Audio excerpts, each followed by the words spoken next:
Yo, what's up? Kumusta kaibigan? It's your boy Clyde here. Right now meron akong re-review na helmet na nabili ko sa Shopee. Ito ay affordable at quality pa. Ito pala ay yung SEC Whirlwind. Ito po pala ay isang modular type na helmet. So, mag-i-enjoy ka at alam naman natin pag modular convenient. Kaya ano pang hinihintay natin? Buksan na natin.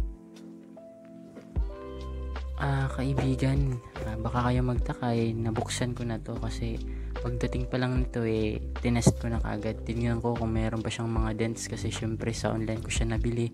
Baka yung binigay sa atin syempre may doubt tayo kasi nakaranas na ako ng nag-order ako sa online tapos may dents. Di naman siya gano laki pero syempre nakakadismaya, di ba, pag may mga dents.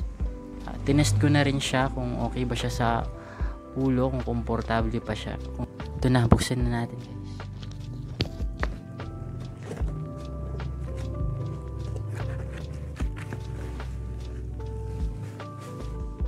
Ito pala guys, unang makikita is clear lens na free.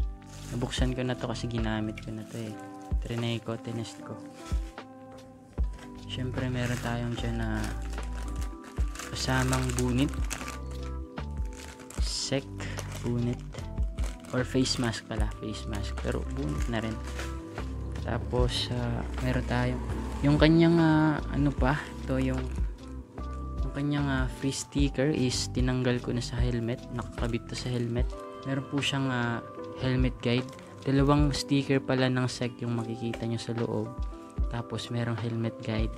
Basahin nyo na lang kung first time nyo magkaka-helmet. Kailangan mabasa nyo yung mga instructions. Tapos ito na yung helmet na pinakahihintay natin.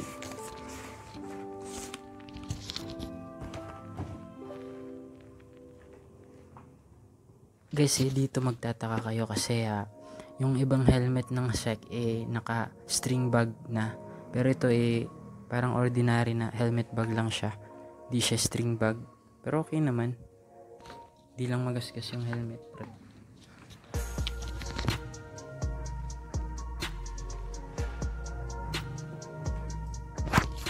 Ito na po siya. Angas niya pong tignan, no? Ito po. Yung nagustuhan ko po sa kanya, yung kanyang spoiler. Kasi po, unique po yung kanyang design.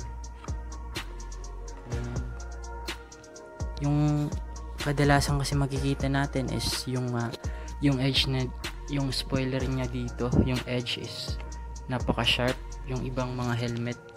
Tapos ito po kakaiba po siya, parang may support. Tapos ito pala, kikita mo yung mga sticker dyan. Meron siyang ito is para malaman nyo kung authentic ba yung helmet na nabili nyo na SEC helmet.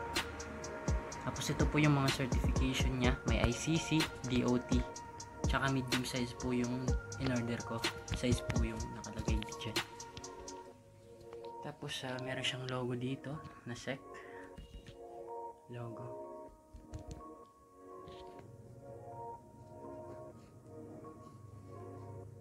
Meron siyang mga logo.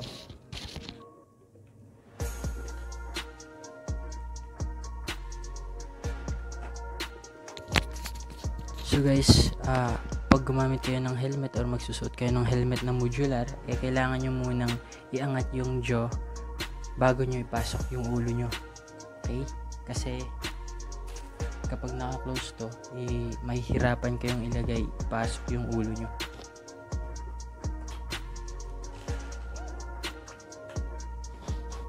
Meron na siyang quick release system.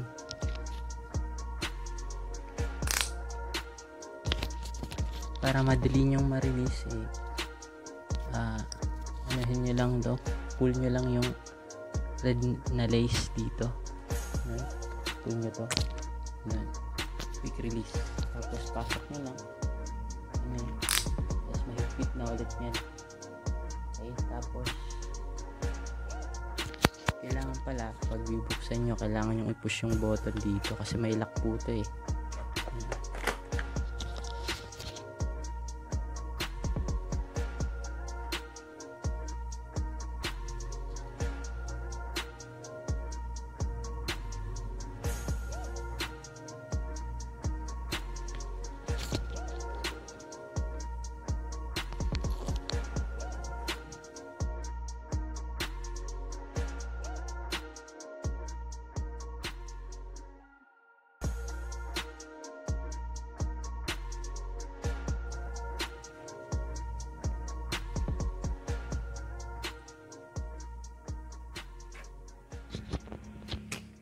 Yo, what's up kaibigan? Dito naman po tayo sa kanyang pros and cons.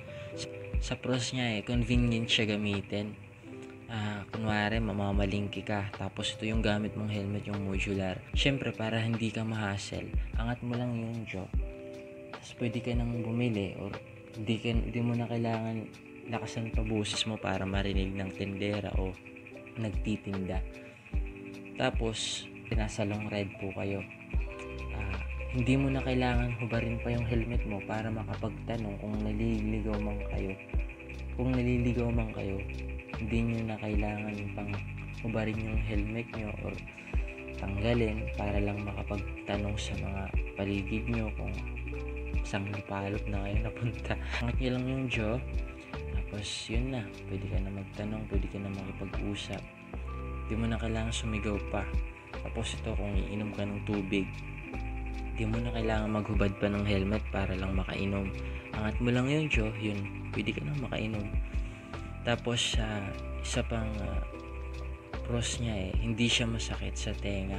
May mga helmet kasi na masakit sa tenga, pero depende rin po sa pagsusuot niyan. Meron kasi nagsusuot ka tapos yung tenga mo nakaganyan yung tenga mo. Sino ba namang hindi sasakit niyan, di ba?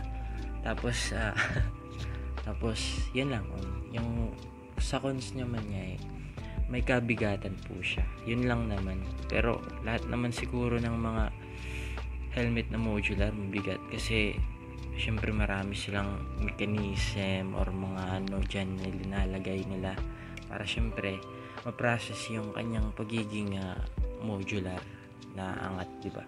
Yun lang kaibigan, sana may natutunan kayo dito sa Whirlwind na aking review at sana satisfy kayo sa mga aking nabanggit dito parte sa helmet na ito. Yun lang kaibigan, ride safe always and God bless.